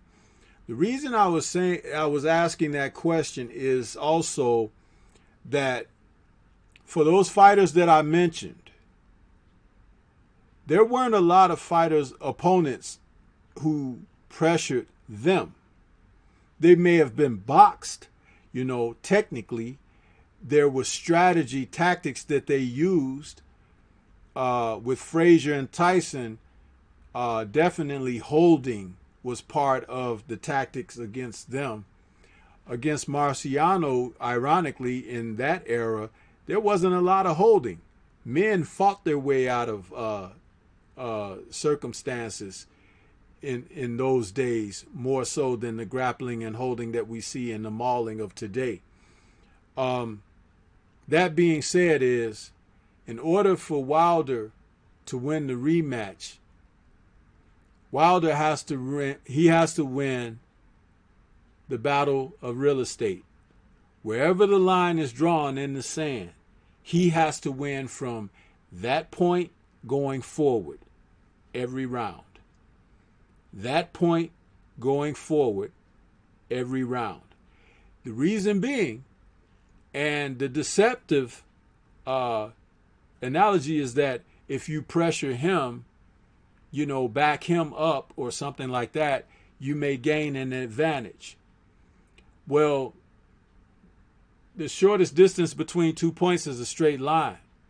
But for a fighter who is understanding that someone's trying to pressure him or whatever, all he has to do is change the angle to the left or to the right, sidestep. And when you step to that side, there are certain shots that you're supposed to be throwing offline to catch the guy that's calling himself pressuring you. But like I said, the line has to be drawn in the sand for real estate. You come within this place here, you pay heavily. Heavily.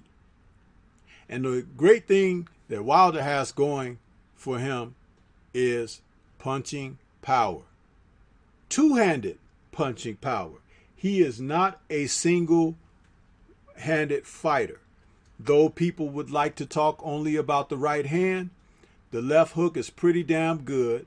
The uppercuts are pretty damn good. And it is about time that he starts showing or showcasing other tools from his repertoire. It's one of the things that held Lennox Lewis very safe against dangerous fighters. Okay? Because Lennox would draw that line in the sand. You come past this point, you get this. You get beyond that, you got to take this. You get beyond that, here comes an uppercut. You get behind that, boom, here comes a right hand or a left hook or whatever. So he would make opponents pay according to the real estate that they would call themselves trying to take from him. Whoever is training Wilder in this rematch has to keep that in mind, because there's no reason for somebody to be running into danger. No reason. And for anyone that wants to say that someone tried to pressure Joe Frazier, many men ended up on the canvas and KO'd for trying to pressure Joe Frazier. He was definitely of the same mindset that Muhammad Ali, that we note him for being as a champion. Joe Frazier was every bit of that. And the only reason that Foreman was able to conquer him was because Foreman was physically bigger and stronger. And he had so much more against Frazier. Frazier was not, it was like Foreman back then he was an anomaly, you just didn't see a lot of guys like him. You see guys like Foreman was today, or during the 90s when you had Bo and Lewis and those kind of guys, Tony Tucker and those guys. Those were George Foreman back in the early 70s. Because even though Ali was 6'3", at his best he was 215 pounds. George Foreman was 220, but he looked like a linebacker, and he had a country strength that just wasn't seen. Anytime a man can leave on a heavy bag an indentation of a C in the bag from pounding it on one side, that's impressive, because heavy bags don't bend and flex like that. But George was able to put indentations in the heavy bags, something even Mike Tyson wasn't doing. So I'm saying all of that to say this. Wilder has what it would take, tool-wise, physically, gifts that could stave off anything that Tyson Fury wanted to do. But he has to have a means to go about doing it, and it is going to require more than what he went into the second fight with, as far as the people that are training him and getting him focused up and ready to go about the business. Can it be done? Absolutely. But will it be done? That's up in the air. It's up in the air. Because it's a heavyweight, one good shot. I don't care if people say that Fury can't punch or whatever, but in the heavyweight division, you get hit with a good shot, you can still end up on the canvas. So it has to be done with skill. It has to be done with intensity. It has to be done with aggression and bad intentions, as they used to say with Cus D'Amato and Mike Tyson. Definitely bad intentions. Somebody should feel like, and when I say somebody, of course I'm alluding to Wilder in this instance, he has to feel like he wants to open the guy's skull. Okay? All that talk about, I need a body on my record and all of that, it's time to put that stuff into fruition, because they were trying to put you in a body bag, brother. So remember that. Going in, you got to go about that work and work about that as you go, because that's what's going to be required for victory.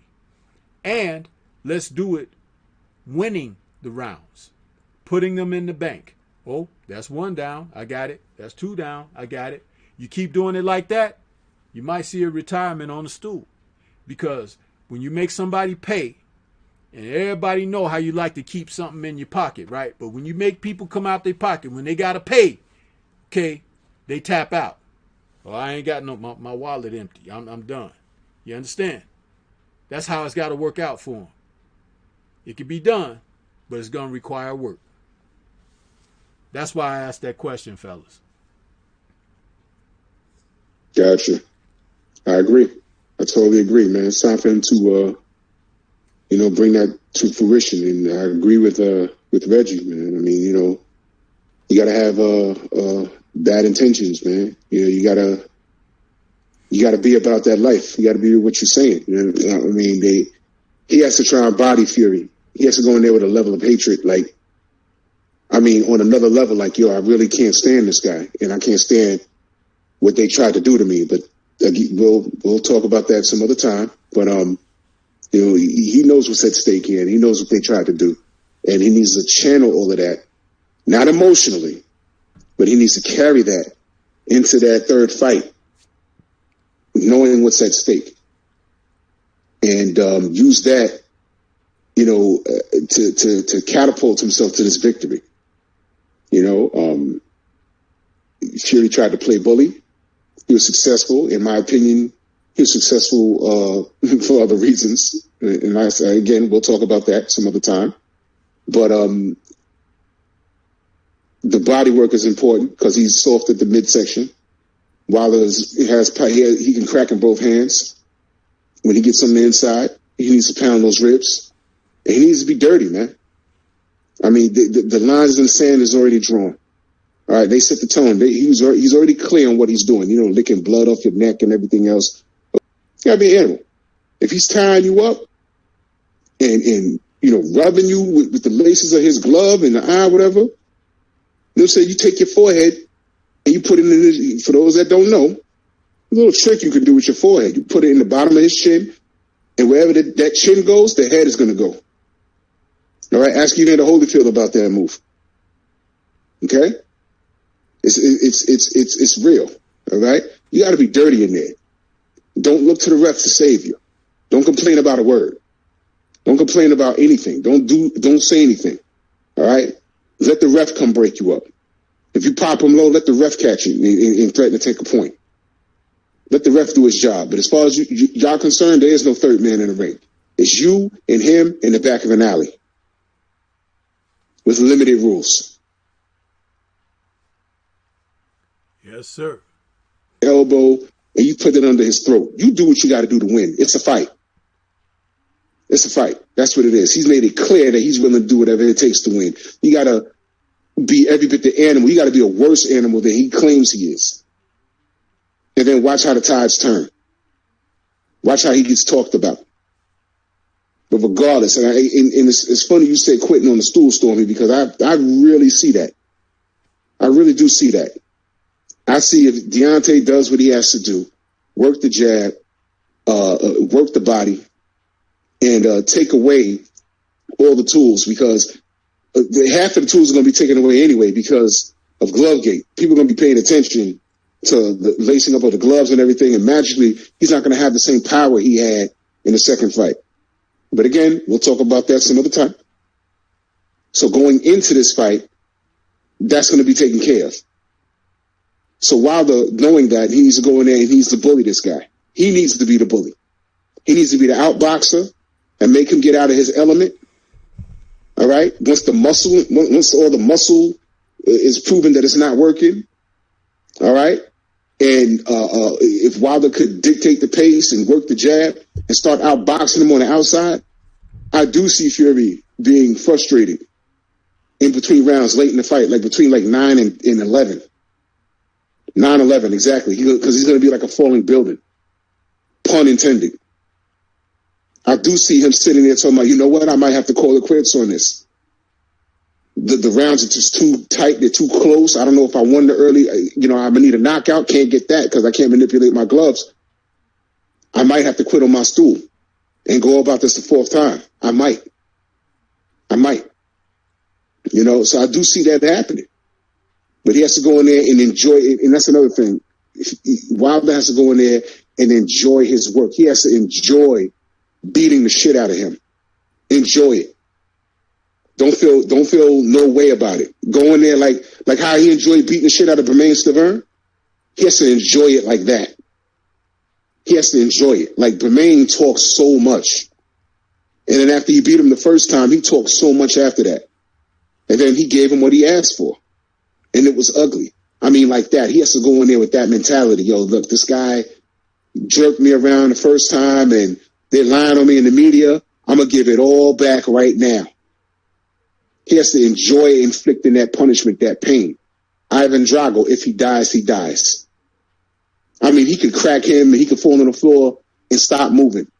So, I mean, that's how he has to go in there and think like that.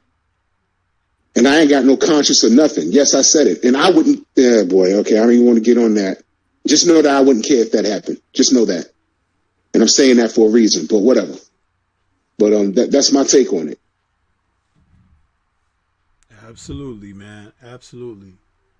Look here, this has been a wonderful talk, even though, as I said, coming in, I didn't have much for myself, but you guys have really carried me here, and I feel pretty good that you carried Stormybman tonight. That's good stuff, man.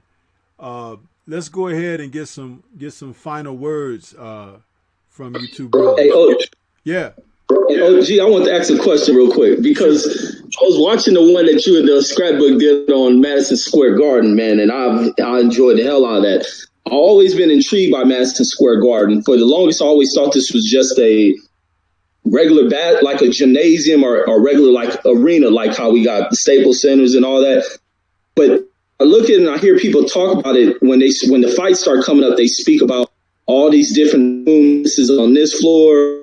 What is the Madison Square? Is this more like a multi-floor, multi-purpose type complex? Is there levels to this building? I finally start seeing pictures of Madison Square. I see it's pretty tall in height. So is there many layers going into this? I wish I was in when y'all did it live, but I caught the replay like later that day. But I've always been intrigued by Madison Square Garden, but not until when the Big Baby Miller fight was coming up or whatever. I think that around that fight, and people are talking about the different rooms or whatever they said to this building. So how is this building designed?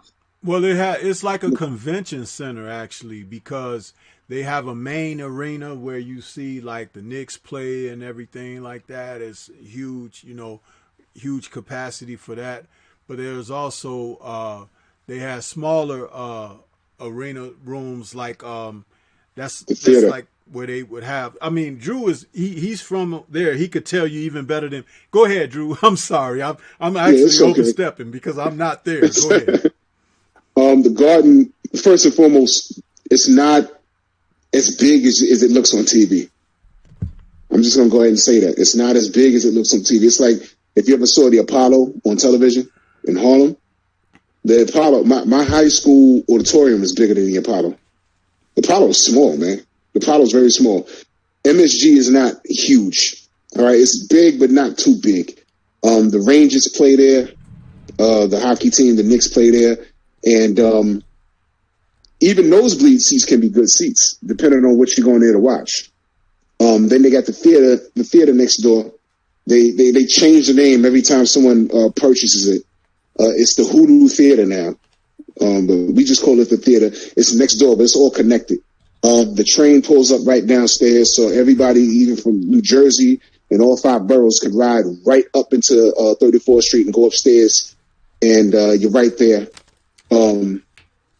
There's 1, 2, 3 or 4 levels. I was there. The best seats that I ever had at the Garden is, oh man, I'm old. The first WrestleMania was at Madison Square Garden, and I had floor seats, thanks to my father. But it's enough to get the job done. But the reason why they call it the Mecca is because it's New York, and a lot of big fights happen there. That's why AJ made a big deal about coming there to perform. But it's nowhere near as big as like a Wembley Stadium. If I'm not mistaken, there's 1, 2, 3, about 3 or 4 levels.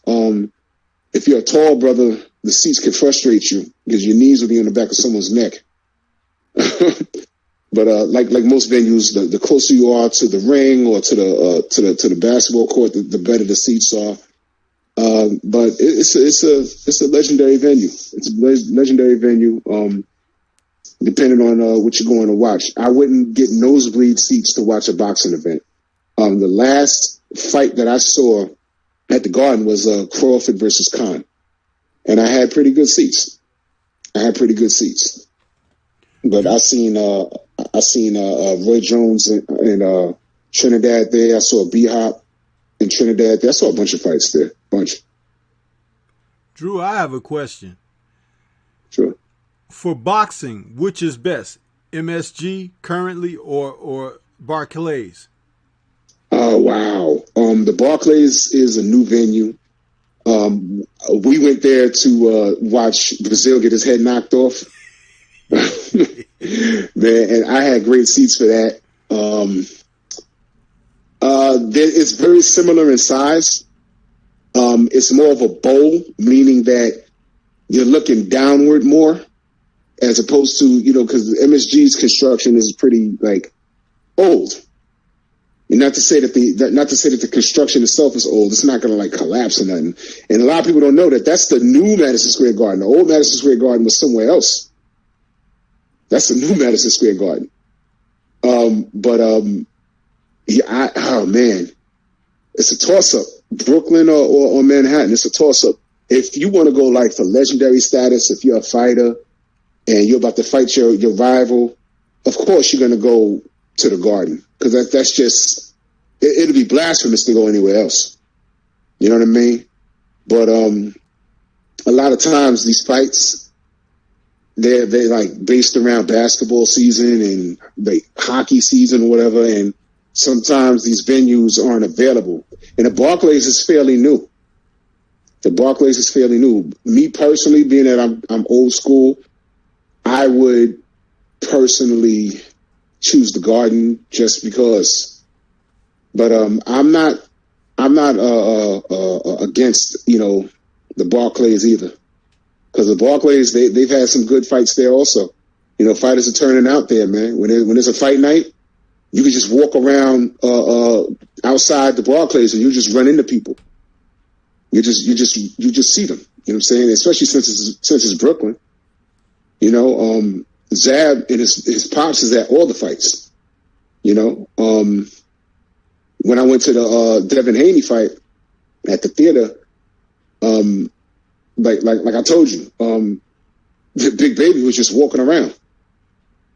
He was just there. It was like J-Rock. He was just walking around. Boo Andre, they was just walking around there. And if you go outside and just hang around outside, you'll just see these guys eating pizza. You know what I'm saying? Just walking around, you just walk up and, take a picture or whatever. I would personally, being that I'm old school, though, to answer the question, I would pick MSG before I would pick the Barclays. But the Barclays, I want to say it's a little bigger than MSG, but it's also a really good venue. I like that. I was there a few times. I liked what I saw. Yeah, okay. I thought I would ask that, not saying that, Barclays should replace it, but just to watch, boxing, because I know there have been so many changes to MSG over the years, and I just wanted to know where Barclays stood, because it's a newer arena, but at the same time, how good is it measured up to MSG? And I know MSG is the Mecca. It's the place. If you're a fighter, you haven't fought until you fought in the Garden. So it's I understand that there's a lot of legacy there. But I just thought I would ask, because they're, in the same state, city, and I just was wondering, that's all, because I've never been to either place, just only seen them on TV. But yeah, this, as I was saying earlier, salute to Kurt Anderson. He wrote in there, he says, I say MSG because of the history. And that's understood totally, Kurt. I understand. Salute to you. Yeah, let's get some final words from you, brothers. It's been a great talk. That's what I was saying initially. The conversation here this evening, what are you missing from boxing? I think we talked about enough of strong subjects that speak and bring forth our passion about the sport. I know I got a little not emotional, but a little animated on talking about Canelo and how he has made a mockery of the sport as a fighter who they have said that he's a face of boxing, and I talked about how if he were the face of boxing, he ain't trying to face nobody. So it's how can you be the face of boxing?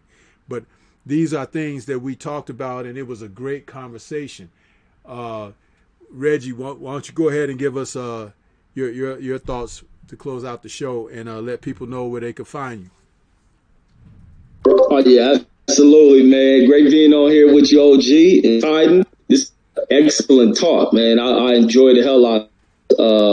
You guys can catch me over on Boxing Conversations with Red And tonight I will be doing another fight tonight at 11:45 Pacific Coast time. I think that's that might be late for y'all on the East. 1 o'clock. What is that? Central Standard Time, and 2 o'clock on the East. So we'll do Shane Mosley versus Forrest. Vernon Forrest 1. But that's all I got, man. I enjoyed the hell out of this talk. And one more thing I want to add that the sport of boxing is missing. That real fans who do not put emotions ahead of what they're watching in the sport. Fans who can be fans of fighters, also in defeat of their favorite fight, and giving credit is due. But that's all I do. Yes, sir. And much respect. How about you, Drew? What you got, man? And let everybody know where they can follow you, bro. Yeah, thank you so much, Stormy, for having me on, man. This has been great, man. I love conversations like this. Incidentally, I don't know if Reg remembers or not, but the first Forrest and Mosley fight was at the theater at Madison Square Garden. It was at the theater. I remember that well. That was the first time you actually saw Shane get his ass whooped like that. That was crazy. But yeah, man, thank you for having me on, man. Reggie, thank you. Stormy, thank you. I am Drew Titan. You can find me on YouTube under the same name. You know, I do pop-up streams. You know, you can find me on my LDBC Strong show, 7 p.m. Eastern Standard Time. I discuss health and wellness. And I do pop-up streams every now and again. They're sporadic. You know, I interview fighters and managers. It's LDBC Strong Raw. It's an acronym called Respect All Warriors. And I keep in tune with the business of boxing, and I want to know how these fighters are doing health-wise, financial-wise, and what they would want to see in the sport of boxing beyond the ring. And you know, I'll be on tomorrow. We're going to be having a discussion, me and Stormy, about 3 p.m. Eastern Standard Time. And we're going to have a nice little conversation for you guys. But you can also follow me on Instagram under the same name. And shout out to the LDBC, man. Love you guys, man. Thank you again for having me on. This has been great, man. Thank you so much. Yes, sir. You're always welcome here, brother. And I want to thank everybody that was out there in the chat this evening, because you guys gave great conversation and bullet points for us to talk on, and even had engaging conversation amongst one another. That's what this is all about. It brings us all out to talk the sport of boxing, to share our knowledge and our experiences to and with one another. And there's something about being able to get together about this sport in particular. Like I said, it's so much different from the other major sports: football, basketball, baseball, soccer. You know, boxing is a special thing. And you got people out here trying to hype up MMA and you know, the what do they call it? The other name they call it mixed martial arts. But all of that stuff, boxing is where it's at. You know, it goes back. There's a tremendous history, and there's nothing that can displace what has transpired thus far. There's such a legacy here. The personalities, the fighters who have done it. You know, when you talk about someone at the center of it, Sugar Ray Robinson. How could someone ever think about replacing the great Sugar Ray Robinson? There's nothing to be said with that. Then you talk about other personalities that have been Joe Louis, Muhammad Ali, Ray Leonard, you know, bringing us up in today. You had Roy Jones and, you know, fighters like that, Mike Tyson. There's so much. I mean, these other sports, they couldn't compare. There's one of the things that's missing about the sport is this. If these promoters that are currently active in the sport don't take Don's lead, they try to imitate with trying to rake in cash off of events and things like that. But study what he was doing when he was putting together these magnificent matchups and fight cards, because that's where his legacy really is. You understand? And when he was doing what he was doing, he was the best at it. Okay? And the fighters that fought on those cards, they're classics. They were events that will stand the test of time now. You know, and just to be able to understand that if you put on the best fights, the people will be there. And I said it in so many different conversations I've had with brothers on their panels and on different shows. The moment that they wake up and realize, giving the people the fights that they would like to see, stop that stalling, that marinating crap that they like to try to throw out there at us, and make the fights that people want to see. Boxing will surpass every other sport in the world and become number one again.